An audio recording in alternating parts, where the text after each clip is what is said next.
And the teacher goes, I'm not checking through her poop. Nope. Oh Mom, my God.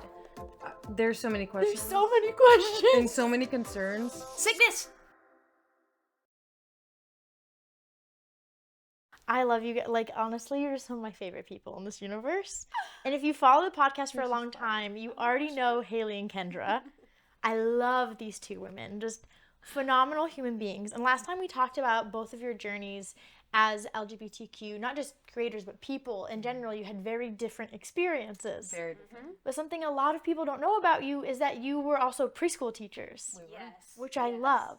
So, like, I want to know, first of all, you know, I just love teachers. That's always going to be my soft spot. 100%, Always. 100%. What made you decide to go into that? And I have some other questions. I have so many stories that people have sent me. But I want to know what made you decide, yeah, this is it. This is the one. Okay. Well, I went to school for art, and then I was going to go, I got my bachelor's in studio art, and then I got my certificate in art therapy. And I was going to go and get my master's and be an art therapist. But then in the interim, I did a internship as an art therapist at a hospital, and A children's hospital. it was really hard. Oh, really yeah. It was really hard. There were a lot of kids in a lot of pain, and it hurt my heart. What does art therapy look like? I've actually never heard of that before, so I'm actually so interested. Yeah, I didn't so, even know that was a thing. The gist is it's usually for people who have a hard time speaking for themselves or having the vocabulary to say what their trauma is or what they're dealing with. So we deal with a lot of kiddos who have been through something really traumatic. Or who are going through something really traumatic, like they have our therapists at Children's Hospital to help the kiddos comprehend what's happening to their bodies as they go through, say, cancer or, you know, whatever is happening. And because art is like, and music, same thing with music therapy, is like a universal language. You know, Paige Zilba was a music therapist. I don't know who that is, but I believe it. She does the beatboxing. Oh, the blonde girl. yes, She does the yes, beatboxing. yes, yes. Sorry, that you popped in my head. Okay, Oh, okay, that's go ahead. cool. Keep going, Yeah. keep going. No, that's huge. Yeah. And it's also for like older people, say with like dementia or with Alzheimer's, and it kind of helps them remember and keep their Neurons sharp. yes, Yeah, and their like what is the fine this? motor Executive skills. functioning. Yeah, yeah. Yes. So, long story short, yes, this. That's so interesting. I love that. So it was hard. It was difficult. It was really hard. And I was like, I don't know that I can do this as a job because it broke my heart to see the kids in so much pain. And so then I was like, you know what, maybe I should be an art teacher. And so then in the interim, as I was kind of deciding, I had just gotten out of college, and I decided that I was going to go apply to be a preschool teacher at actually the place that I went to when I was a little kid. Aww. And so then I was there, and I had 3.5 to 4.5-year-olds. And then she was working at... I had been with a company for 10 years ever since I was like 15 because whenever I went to college, I went states away and I could transfer between stores, and they were working me 50 hours a week.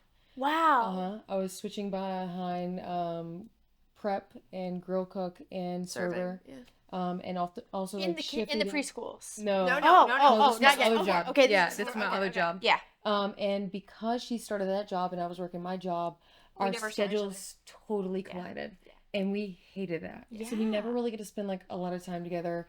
I was working a lot on the weekends. She was more open on the weekends. And I was like, you know what? I love babies, and babies love me. Like they call She's me the a baby baby whisperer. whisperer, yeah. 100%. And so I was love like, it. I wonder if they're hiring. You know, at the time I was joining because I had just got my master's in criminal justice. Yeah. And so I was applying for the Air Force to become an officer in the Air Force.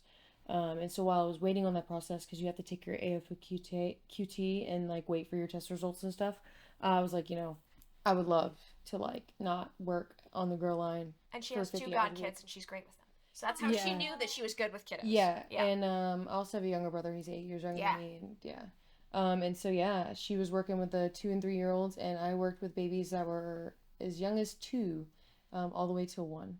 Wow. So as young as 2 months. 2 months. All the way. Sorry, 2 months. Yes. Sorry, No, 2 baby months. babies. Like 2 months. Like infants. starting at 2 Holy months all the way to moly. 1. Yeah. 2 months. So okay, this is like a genuine like ADHD question. This might be a dumb question. It just popped in my head. What's the dumb difference between like preschool and daycare? There's curriculum. Yes.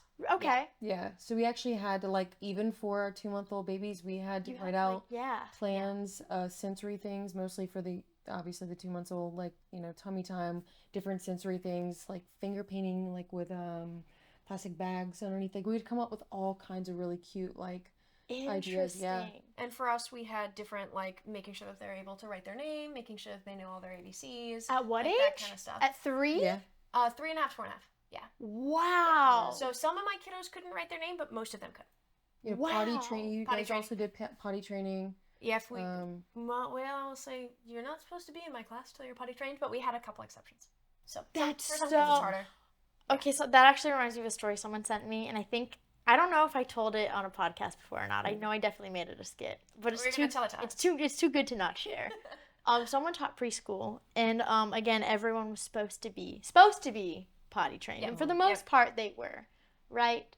And there was this one little kid who was potty trained, but the mom had the teacher come over and she goes, "I'm just letting you know, we did put a diaper on her today," and the teacher's like, "Oh, well, is she having accidents? Is there something that I need to be concerned about?" Well, we did have an incident where she swallowed her new baby sister's pacifier. And she said, "Oh my God, is she okay? Is there oh, fine, she's fine. There's no medical concerns. Doctor said she's good. We're just looking for the pacifier." And the waiting for it teacher to just kind of pass. paused and she goes, "Okay." And the teacher, or the parent goes, mom goes, "So if you can periodically check, just let me know if she goes and if you find it," because it was her favorite pacifier. It was baby's favorite pacifier. Irreplaceable. She will only take that pacifier. If you find it, you let us know. that's CPS. And the teacher goes, "I'm not checking through her poop." Nope. Not only am I not supposed to be changing diapers because she's supposed to be potty trained, Yeah. I'm also not checking through the No, diapers. no. Oh Mom, my God. There's so many questions. there's so many questions. and so many concerns. Sickness. Like, the mom was genuinely surprised. Like, not even thought, it wasn't even that the mom thought it was a crazy request. She thought it was insane that the teachers weren't already checking on the kids' bowel movements. So she didn't think it was a big ask because she thought it was already happening. No, you should make sure your kid doesn't swallow things that your kid should not swallow. Oh my God. There's some crazy people out there. Like sepsis. Yeah. Yeah. I would be like, how did she not choke? That would Like, be I would, crazy. right? Okay, that's true because I'm- I had 1-year-olds that would literally take the smallest piece of green bean and projectile vomit. Because they were choking on it. And I always made me wonder They if it weren't was like a choking on it, pure but- silicone one that like could collapse. You know, Yeah. that's the only thing that I could think of when No. I got the story, and I was like, I'm trying to think about logically, like how is that possible that work? to As go down As that a way? company, you would never want anything that No. small for that children to swallow to begin with. No.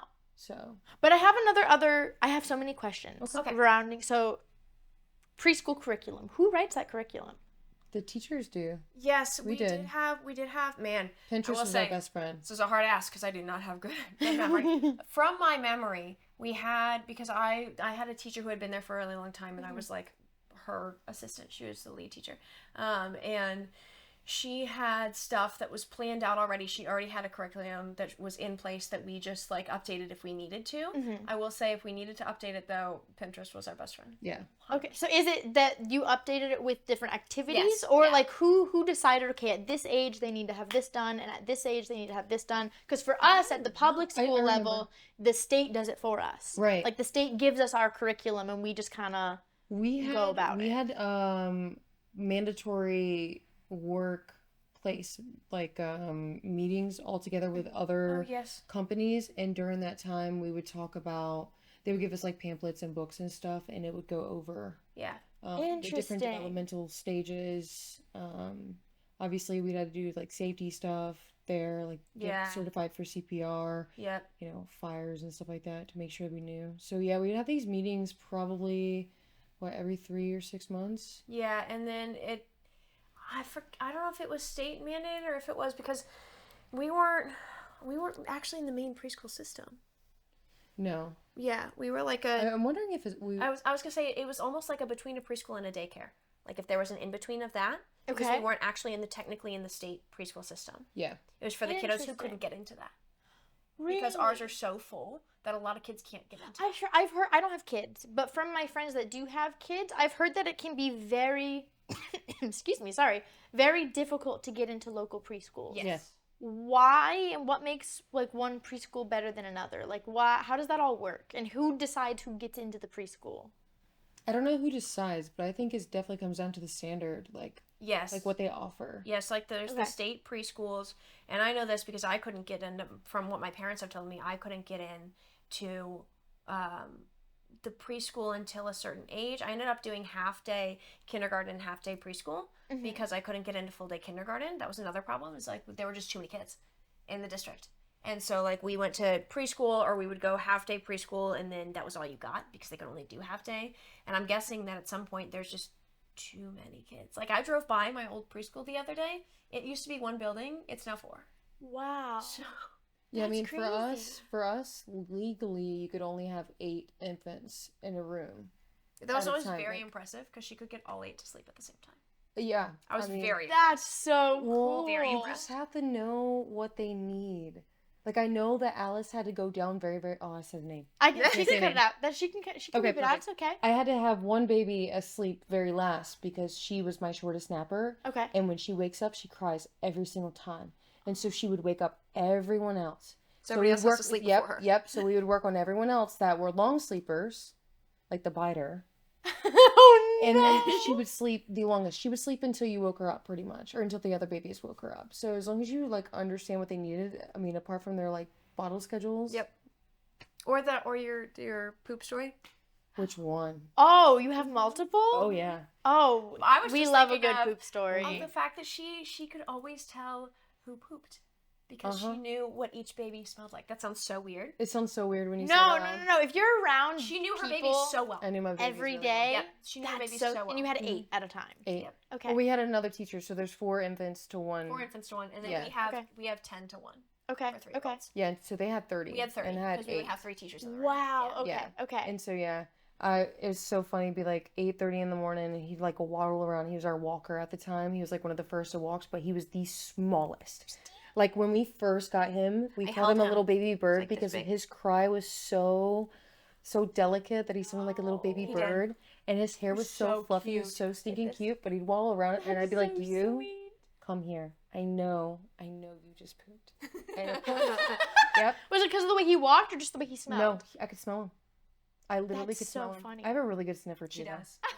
But yeah, I would know. I would know. That's so Like funny. we had this one baby, parents did cloth diapers, vegan, and it took me forever to eat the type of, I would never probably eat the yogurt that she ate every single day. They had like a plant-based yogurt or whatever, and I could not eat that yogurt because that's exactly what she smelled like. What her Oh. poop smelled like? Mm-hmm. Oh no. Mm-hmm. Oh. I could not eat yogurt for a really long time. Oh no. Yeah.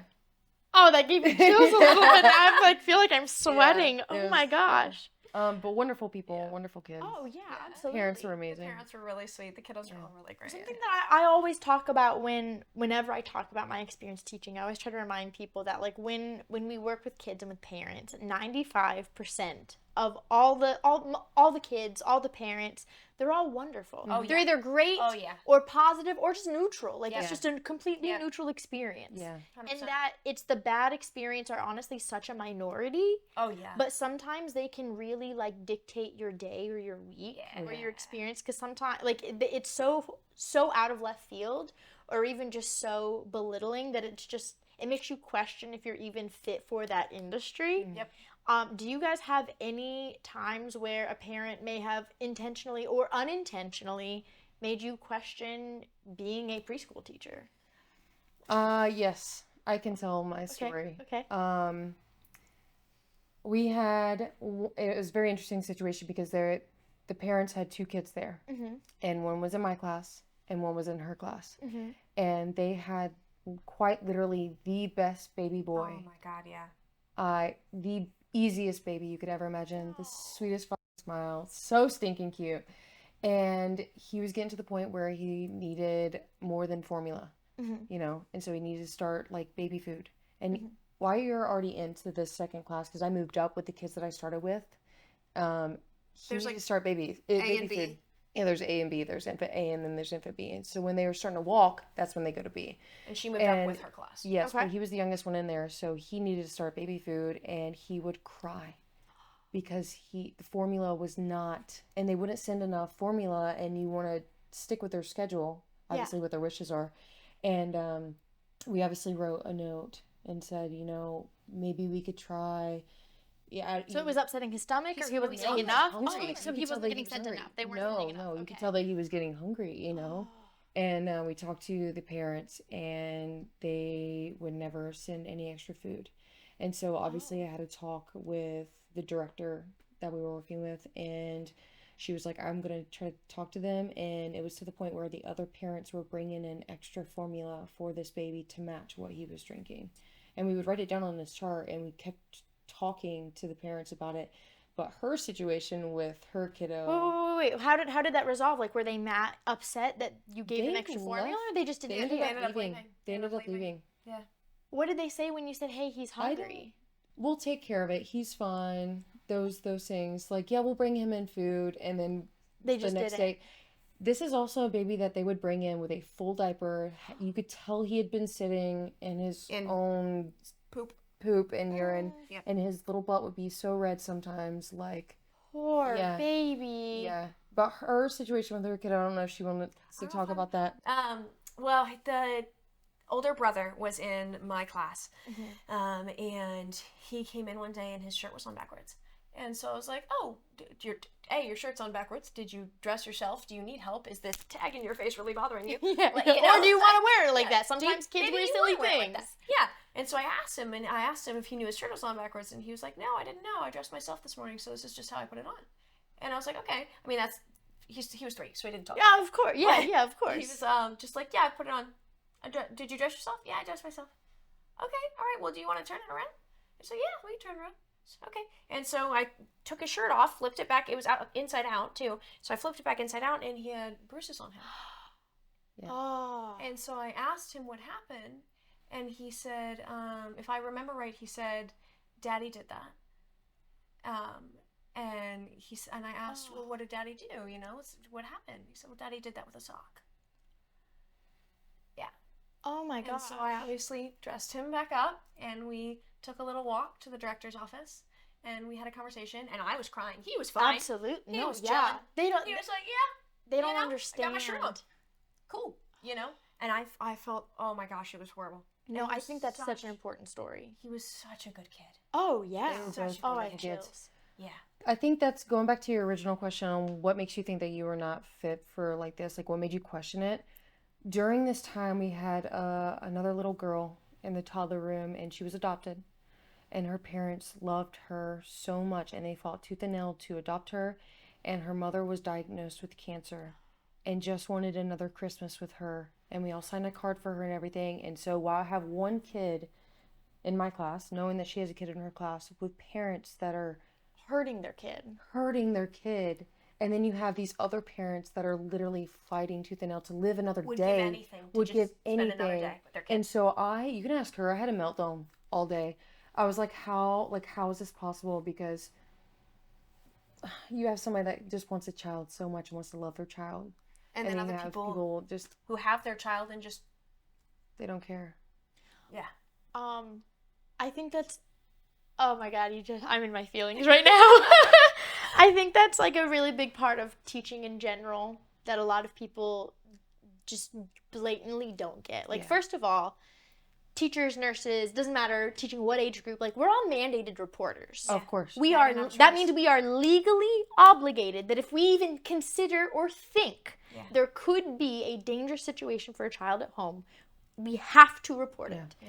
You would not believe the kind of hate that I've gotten online because something didn't smell right and I went and reported to the counselor, as is the chain of command, as you do. You have to. Oh, so you're just, what happens if you're wrong? Okay, then I'm wrong. Yeah. Well, the parents are gonna be embarrassed. I would rather the parents be embarrassed than risk a child being Continually harmed. What is Yeah. wrong with you? Yeah, That 100%. your ego, you think that your ego is more important than the safety of a child? I'm guessing these people are pro-life people. It's something always, pro-life would say. pro-life until they're alive. It's Or if fine. it's the children, 100%. but Crazy. Yeah, I don't get it. I don't understand why. If you're wrong, then you're wrong, and I'm sorry. But if I'm right and I don't say something, That that was the look whole like? issue with, That's something that remember, haunts you forever. Gabriel Hernandez was that young child. They had a whole Netflix documentary about it.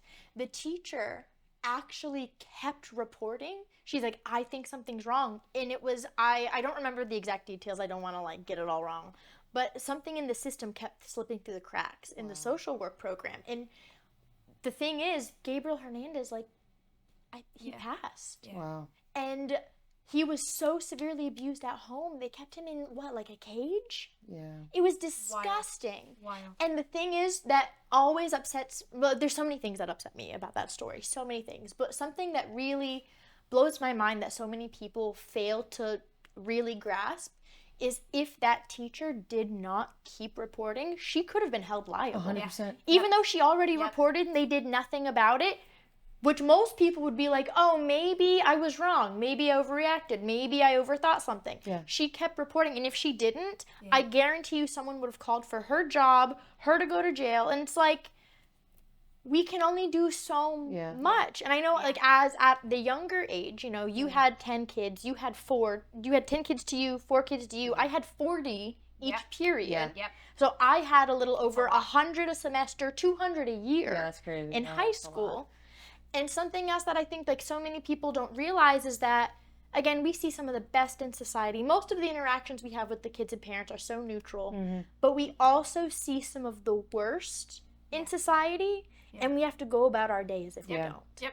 Like, I'll never forget, and I recently made a skit about this. I don't know when I'm going to post it.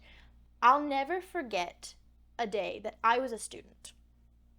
And when I was in high school, there was something going, and I didn't know any of these people, but there were 3 students at my school who passed within the same about month. Related? No. Wow. One girl was sick and died in her sleep. Another one took his own life. And I don't remember the last one. And I just remember walking, I'm going to start crying. I just remember walking into one of my favorite teachers' classrooms, and she was just a mess. Yeah. She taught all of them. You care. And she was just so heartbroken. They just told over everyone, like, whether on the intercom or staff meeting or whatever, I can't remember. I was young. I just remember walking into that room and seeing my teacher losing it. And the moment she saw me, cleared his throat. Yep. Yeah. Hey, good morning. Yeah. Oh, And I was like, that's so oh hard. no, it's okay, I can come back. And she's like, Yeah. no, what do you need? And I was like, oh. Yeah. Yeah. Oh, and I even myself, when I got a call that one of my students harmed themselves, like, I was a mess for like a week, because then you think, like, what could I have done? What did I miss? Yeah. What, I only see them for an hour and a half a day. Right. Was there anything that I could have missed? Right. Was there anything that I didn't read? And it's, Could I've done something better? exactly. And then, you know, it's just so hard because when you have 40 kids at a time, like, you Also, know, but the amount of care you gain, like, none of those kids were mine. Yeah. But oh man, did I love those Oh kids. yeah, they were all yours. Yeah, Oh they were my they're your gosh, kids. yes. For sure, Yeah, for I love sure. Those babies. They were Actually, speaking of that, I have a story off of that and a story off of that. Okay, I'm ready. I'm ready. Off of that because it's sad and then we'll be happy. I remember as a student, I was in kindergarten when 9/11 happened. Wow. Yeah. And I remember being in kindergarten, and I was sitting, it was circle time, and I have this hardcore memory of sitting in circle time on the carpet. We had these teeny tiny little TVs in the corner, and in the corner was the news, and we watched the plane hit the second one. Oh. And my teacher is sitting in front of me trying to do carpet time, and she just puts her head in her hands and just cries. And we were all like, because what do you tell the kids? What do you know, if I asked what's happening there, what can she tell me? And I can only imagine in that moment her thought process of what's appropriate to tell them, what's not, what's overreacting, what is keeping them informative, what parent is going to say What that I'm parent's gonna be fear-mongering, what Yep. parent is saying that I'm not teaching. Right. Like, Yep. there's no winning. 100%. And then the more kids you have, the more opinions that are included at home. This is why babies are the best. Mhm. Oh, my goodness. Oh, that's But I so remember, stressful. like, being on the other side, so being a teacher and then being a student, like, having both perspectives, I think is so eye-opening to just the ways of the world. Yeah. And then I was also going to say, in terms of always caring about my students, I had a kiddo who was having a hard time. Oh. He was having a real hard time. He had a hard time listening. He had a hard time sitting down. He had a hard time doing any of the like structured things. In hindsight, probably ADHD, because I was like that as a kid. But we ended up having to, because he was so incredibly disruptive to all the other kids who were doing, you know, what they needed to be doing. We ended up having him hold on to a red string at my waistband. I would tie it around my waistband, and he would hold on to it when he could not keep his hands to himself. And so he would just follow me around, and he was my little buddy, and I adored him. He was like one of the like most difficult kids in the class. Adored him. I also love the most difficult babies. He was The so most sweet. difficult babies. They were Oh my also gosh. they weren't my favorites, but Up there, yeah. I feel like some people hear the term like extra accommodations or special needs, and it so many people have like a negative connotation to it, and that can be that is so harmful. yeah. Especially when something can be fixed with as simple as a red string or giving someone a classroom job or things like that. I feel like in modern days we're much more able and advocating for diagnosing things that need to be diagnosed, and also finding that a lot of these things, especially at young ages, have very simple fixes. But something that really broke my heart when I first started just this job was the number of questions that I would get from children who probably shouldn't be on social media in general for their age, would ask me, well, what do teachers think, or how do teachers feel when they get kids who have IEPs, the individualized education plans, or 504s, or, you know, need accommodations? And I just remember thinking, like, what do you mean? How do I was like, oh, it's a part of my daily routine. Neutral. Yeah. Like, just it's is not what it is. it's like, oh, okay, this is just something that I have to do. Like, this is a normal, why would I? And then it hit me that there really are kids out there who genuinely are worried that because they have like a little extra need or need an extra little accommodation, they feel like they're a burden. Yeah. And I'm like, no. That was me. That was me. This as a is kid. like Literally normal. her. Like, You had I have ADHD. She and had I exactly would, that. why would I ever think that someone needing the same kind of stimulant or like mental stimulant that I did? No, it's just a normal part of just my life. routine. Yeah. Like, Yeah. when I have 40 kids in a class, I've probably got anywhere from 6 to 13 IEPs. Like, I'll have anywhere from 8 to 13 IEPs, and they're all going to be different. But again, it's just like a normal ingrained part of my job. Like, oh, this person just needs to sit in the front. Oh, these people, when I give tests, they just go to a different room, and that's okay. Like, it's not any more working, even if it was. Like, I think the most severe accommodations that I ever had was when I had to get all of my assignments in Braille, which was honestly a really cool honestly, really experience. cool. Yeah, that's That's really super Like, cool. I loved the challenge of like, okay, how do I make this the same kind of learning environment Right. for this student with this need? Like, I loved that. Yeah. Because that's super cool. when you're teaching, obviously the first couple years in any subject is going to be like, okay, trial and error, you're yourself learning the content. Because like, for those that don't know, just because someone is a teacher doesn't mean they know everything. Nope. Absolutely not. Like, it Absolutely. doesn't, that's not how that works. And You then know like, so everything. I was a No, social I do studies not. teacher. Does that mean that I know everything in history? No. Yeah. I try to become as familiar with the kinds of content that the state says I have to teach. Right. But I don't know everything. Right. Like, it's so weird to me when people will come, like, you didn't know this? Oh my gosh, aren't you a teacher? So what? Yeah. Literally, so what? Oh my god, it's crazy. But, So like I know so many other things. So yeah, it's like, I know how to Sintan-ko, kind of. Like, I don't teach math. I actually don't know how to do those things, but I know what they are. Yeah. And it counts as the same thing. I believe So, it. I mean, we But- had to do the same thing with the babies, as far as because not everyone developed as fast as the other ones, and vice versa. Exactly. Like, we had babies that were walking like before they hit 1, you know. And you gotta then we figure had it out. babies. We had a baby that literally was like months behind on when she was supposed to be walking. But I was like talking to her parents. I was like, she's gonna walk when she wants to walk. yeah. And you know what's crazy is they have a culture, like in their culture they have this tradition where they shave all their child's hair off because At a it's certain time. at a certain time. Yeah. And when that happened, it was like a whole nother baby, and she started walking.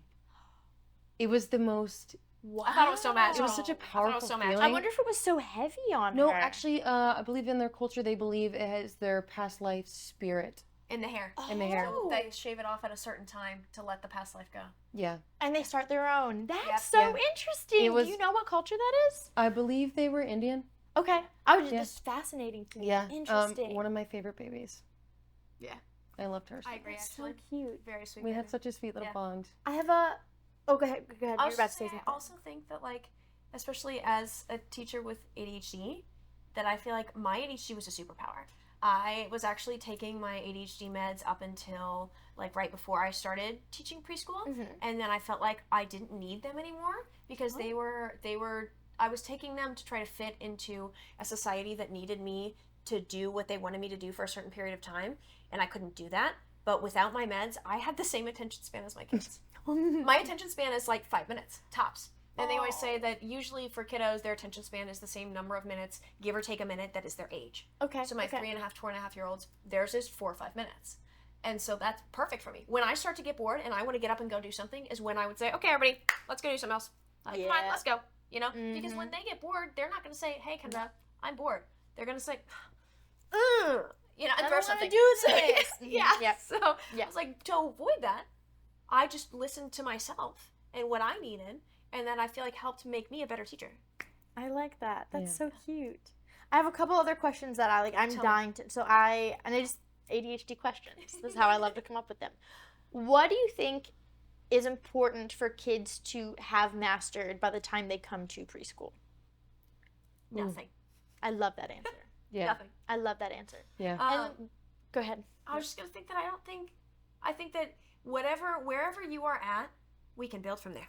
100%. That's so beautiful. Yeah. And then what if kids who might not have the opportunity to attend preschool, what advice do you have for their parents? For babies, tummy time, right? Well, it's different. The first thing, I'm a fixer. I'm a problem solver. Mm-hmm. There are a lot of programs. We had a couple kiddos at our school that were put in with programs that help them financially. But I mean, it also depends on what age you're talking about. Because I mean, if it's babies, I feel like sensory, outdoor. I mean, during COVID, whenever we did lockdown, we lost our jobs. They shut down our school. Yeah. And we continued to nanny for one of my babies, but he was getting close to 2 at this time. And So then he kind of moved up as we were with him to almost my age group. So it worked out really well. yeah, and we still keep up with them to this Yeah. day.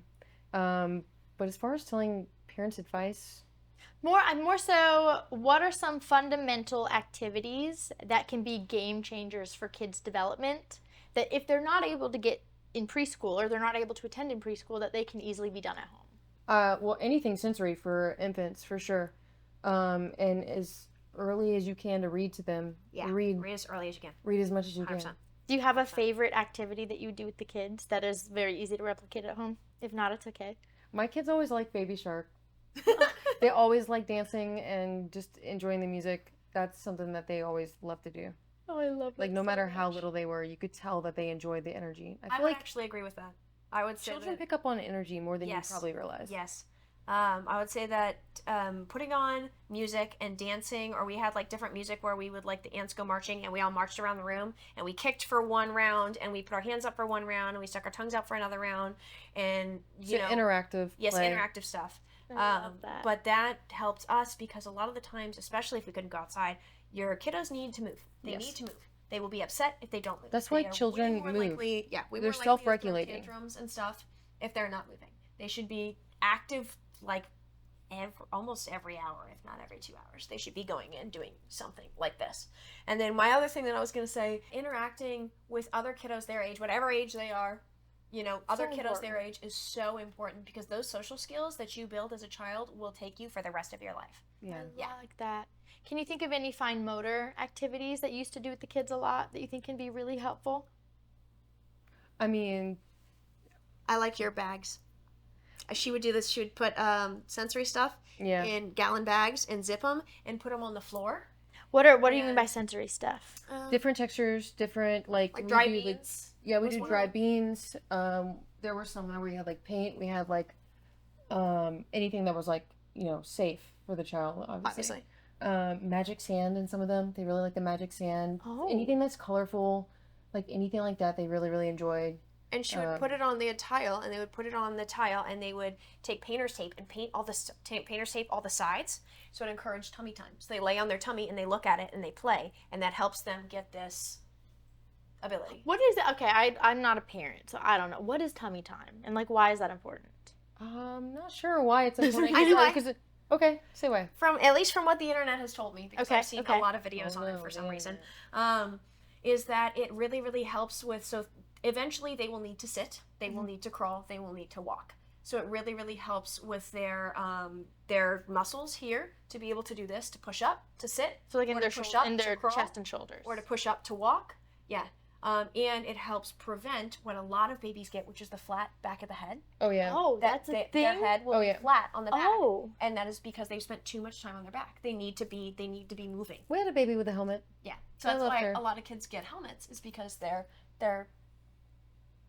back of their head gets too flat. There we go. So is that like an aesthetic cosmetic concern, or is that like a developmental concern? Like it's bad. It will... I think it's mostly cosmetic. I would think. Okay. I would think so, but I don't know the answer to that question. Okay. No, I was just wondering. And I don't know I'd if it's be interested to know. 100% from just being on your back too long. It could just be something that you're born with. Something that you're born with too, yeah. Yeah. But I know that Interesting. that's something that they say tummy time is important for, is to prevent the likelihood of having to get a helmet. Right. I have one more question. Did you ever, and again, I think this is really going to be dependent on where you taught. Mm-hmm. Did you ever have issues? Did you ever come across parents who had issues with the fact that you two were like a queer couple teaching preschoolers? So, I don't think that we did. I will say we were not, I didn't usually talk about it, but I did have parents who did the opposite. So I had parents who came to me and were like, I'm so glad that you're teaching here because, you know, you're showing my kiddos that it's okay to be queer, or that it's okay to, you know, like I have, like, it was usually same-sex couples parents who were like, I always worry that my kids are going to be left out because they don't have a family that looks the same as everybody else. And so I'm so glad that you're their teacher, because I know that in this classroom, they're not left out. Yeah, I was trying to think if we had any situation like that, but you're right. We had the complete had the opposite. Yeah. We had parents that I love whenever that. they asked us to nanny, they would ask us to nanny To together. both nanny together. Yeah. It was never That's one or the other. Yeah. beautiful. Yeah. Like Yeah. we had one parent and she loved us because her kid was in yours and her other kid was in mine. Hers, yeah. And so we would Nanny nanny together. them together, and I loved her. She was Yeah. great. So like two birds, one stone, you know? Because we go together everywhere all the time, so it's Yeah. not like they needed to pay more. They paid the same amount for two people. Yeah. Yeah. So, They all loved us. I think they Yeah. were great. And Yeah. we never really like flaunted it or anything, but no. the parents that actually took the time to actually get to know us, New. Yeah. and they knew how much we cared about their kids. Yeah. They knew. Yeah. We really, really loved We the definitely kids. went like extra miles Yeah. to show them like To what be their there for kids the were doing kiddos. during the day. You know, we would upload photos and videos Yeah. for them every day. We take pictures and upload them on the thing so that they could see, because they had a little app and you could see Yeah, we'd send them photos like, you know, our videos. like we finger painted today, or, you know, enjoying outside, you Yeah. know. That's so sweet. Yeah. We loved it. We really loved our jobs. What was your favorite part of them? The kids. Yeah. Well, yeah. Well, other than yeah, you That's know a what cop I out. mean. That's a cop out. Yeah, other than like that's an obvious answer. I think there's just something so innocent about children. They're just so naive to the outside world, and I feel like when you're that naive and you experience joy and you see their joy, it is nothing It's but pure. that. It's like magic. It is Just pure. pure There's no joy. ulterior motive. There's nothing else. They are literally just experiencing the world like we are, except with, you know, Just more joy. genuine Yeah. happiness. I think it helped me remember how to do that for myself. That I like watched my kids find joy in such small things that I was like, man, I should be more like that. Yeah. You know? I also I had love kiddos that. who were like, would be upset about something, and I were able to like regulate. We worked on it, but eventually she got there. She was able to regulate herself, where she was like, you know, I need to go sit and cry, and then she'd come back and be like, Miss Kendra, so and so took my toy, and then we would deal with it together. So that was another thing that I was like, remember sometimes that it's okay to just cry about it and then let it go. I like that. Kids are really resilient. They are, and Yes. I feel like I learned a lot from my kids. I agree with that. I think so too. I did an episode with someone on like mental health, especially within like men, not that while, and we kind of ended with this idea that it's okay to not always be okay. Yes. Yeah, it's actually think men's mental health month. 1,000%. Exactly. Yeah. Exactly. And I think that's like a really good thing to teach kids also, because I think that there's I think there was a trend, especially as we were growing up, to go, oh, well, I'll give you something to cry about. Oh, yeah. Or, you don't need to cry about that. Or Oh, yeah. X, Y, Z. You know what I'm talking about? Oh, yeah, we know. 100%. Exactly. And I think that doubling down the opposite way, like Mhm. really giving the kids a chance to be emotional and to have feelings, because they have so many feelings and they don't really know how to express them. Yeah, They haven't learned how to express them. Especially in the first 5 years of development, if you truly believe in that, those years are so important Yeah. for development, for your future, all of it. I will Absolutely. also say I remember, actually going off that, I remember one day that I didn't feel well, and I remember telling my kiddos that, Miss Kendra didn't feel so good today. And I had one of my kids come up, and I don't know if she brought me her snack or her lunch or like her favorite toy. She brought me something to make me feel better. And I was like, that means I'm doing something right. That she had empathy for me. It was so sweet. Yeah. So sweet. I want to end on that story because this is true. I was like, I had other, but you know what? Another time. Really Yeah. good. Oh no! Well, we have to do something else darn. later when I come to St. Louis. Oh no! Please come visit us. I know I need to. I know. I'm planning on probably sometime in the fall. Okay, fun. Yeah. That'd be great. Okay. Yeah. It's beautiful there Okay. at the time. Okay. Didn't you say that September was St. Louis Pride? It anyways? is? It is. Okay. It is. I'm gonna try and come in September. Oh, that'll be love so Okay, much fun. That would be really Cool. fun. I would really enjoy that. We would love to chat with you. Thanks I for having love us. you guys. love you too. Thanks for hanging out with me. Oh, thanks for I'm having always us. obsessed with you guys. Oh my gosh. Thank you guys for hanging out with us. I hope you guys have a great rest of your day. Thank you, We'll see you guys. next week. Bye, my lovelies.